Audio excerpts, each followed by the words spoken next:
they scrape themselves several times. But the first time they cut themselves, you don't do it again, normally. That's pretty normal. You wouldn't cut yourself again. But when you cut yourself, and perhaps Yusuf comes and puts a band-aid, oh, I cut myself again! Did you do that? Psychotic women. No, band-aid me, band-aid me! And so she says, see, you ladies are psycho too. You girls are crazy too. Let me tell you what this looks like in the modern world. A Justin Bieber concert. I'm gonna cut myself! You know, like, that kind of psychosis. After actors, after musicians, after celebrities, you know, after athletes, after the high school football team, after the popular guy, you know, when girls throw themselves at somebody. This is literally what this is. When does that happen? When women don't have respect for themselves anymore. That's when that happens. These women were women of low character. They didn't care about their dignity, which is evidenced in the fact that they didn't care about her dignity. Even if she messed up, it's not something you just casually talk about.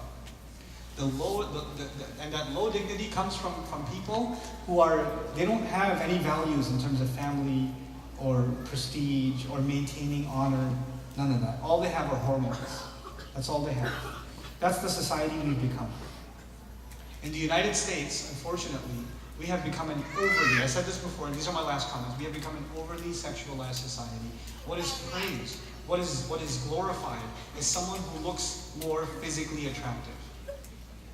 How many billions of dollars of products are being sold to stretch your skin, or to tuck your tummy, or to, you know, enhance your body parts, or whatever, just so you can be more sexually attractive. That's what's being done. This is an entire, and it's a successful industry because people are taking it on, you know. People are biting into it. Then, of course, what's being done for children, because we want, sex sells. It sells. It's probably the most successful industry on the internet even, right? So you want, and it makes money. So then these people who make money, when people make money, all they want to do is make more money. And to make more money, you have to have more customers. But you can't have more customers. You've already got the world hooked on this filth. Oh, we should go after the kids.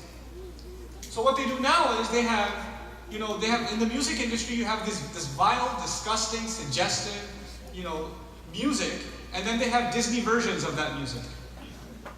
Right? So they get you used to that music as a child, so you can transition into the explicit version on your own naturally. Then what they do is they create cartoons and film and movies that are supposed to be about one thing, but they introduce extreme sexuality in these movies, and everybody starts watching them. I don't watch these shows, but I know about them because I know students that are studying Islam. People that are learning deen watching this film. Somebody told me about Game of Thrones, and whoa, it's a great show. I was like, are you serious? That's pornography. Nobody told you? No, but the politics, yeah, politics. You should be ashamed of yourself. When you expose yourself to that kind of filth, then you have lost your own dignity. You've slipped from yourself. The animal of you comes out. These eyes have to be guarded. They have to be guarded. That's the first step. And now this stuff is on your mobile devices. You're watching it over and over again. You're exposing yourself to this junk. And you know what you're doing? You're losing your own humanity.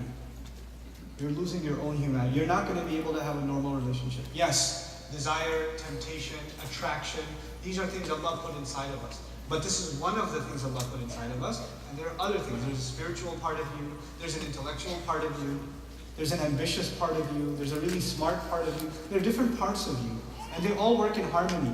The purpose of our religion is to give harmony to these things so one of these things doesn't take over all the others, and it drives you crazy. It's supposed to be this balanced lifestyle. That's what marriage is supposed to be.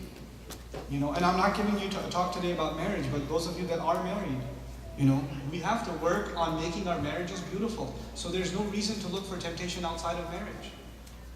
There should be no reason to do that. Marriage itself should be that institution. It's supposed to be that. And if